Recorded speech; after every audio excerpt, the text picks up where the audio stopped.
आज हम बात करने वाले हैं उस केस की जिसने बिहार ही नहीं बल्कि पूरे देश की राजनीति को हिला दिया है। जमीन के बदले नौकरी केस में लालू प्रसाद यादव ने दिल्ली हाईकोर्ट का दरवाजा खटखटाते हुए एफआईआर रद्द करने की मांग की है। आखिर क्या है पूरा मामला और किस आधार पर लालू यादव अपनी बेगुनाही की दलील दे रहे हैं, आइए विस्तार से जानते हैं आज की इस वीडियो में।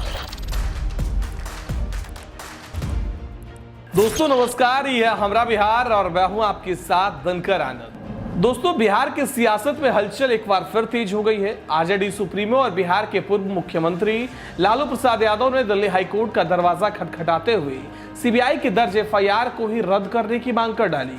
उनका कहना है कि जमीन के बदले नौकरी कांड पूरी तरह से कानून के खिलाफ है, क्योंकि एफआईआर बिना मंजूरी के दर्ज की गई थी। अब सवाल यह है दोस्तों कि मंजूरी किसकी?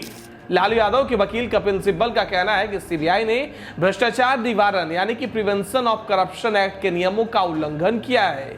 कानून साफ कहता है किसी मंत्री या सरकारी कर्मचारी पर अगर भ्रष्टाचार का केस दर्ज होना है तो पहले संबंधित विभाग या सक्षम प्राधिकरण से मंजूरी लेना जरूरी है, लेकिन इस मामले में एफआईआर दर्ज करने से पहले कोई अनुमति ली ही नहीं गई।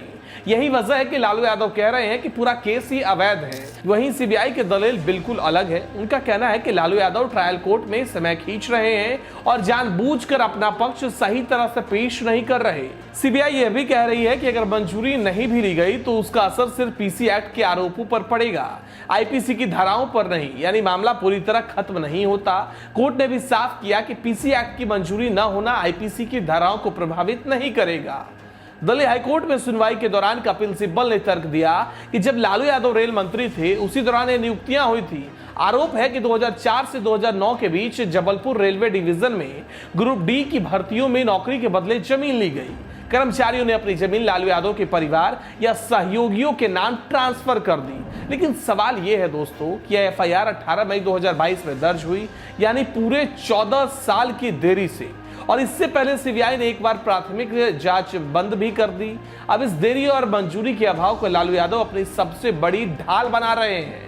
लालू प्रसाद यादव लगातार यह कह रहे हैं कि यह पूरा केस राजनीतिक बदला है, केंद्र सरकार की साजिश है और इसे केवल उन्हें और उनके परिवार को बदनाम करने के लिए जिंदा रखा गया है। आपको यह भी याद दिला दे कि सुप्रीम कोर्ट ने 18 जुलाई को ट्रायल कोर्ट की कार्रवाई रोकने से इनकार कर दिया था।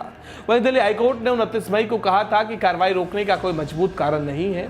अब इस पूरे मामले की अगली सुनवाई 25 सितंबर को होगी।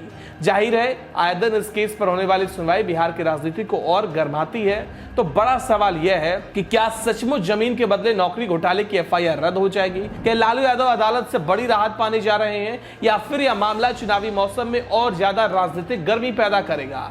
दोस्तों इस मामले से जुड़ी हर बड़ी अपडेट हम हमरा बिहार पर आपको सबसे पहले पहुंचाएंगे। फिलहाल के लिए बस इतना ही। देखते रहिए हमरा बिहार। धन्यवाद।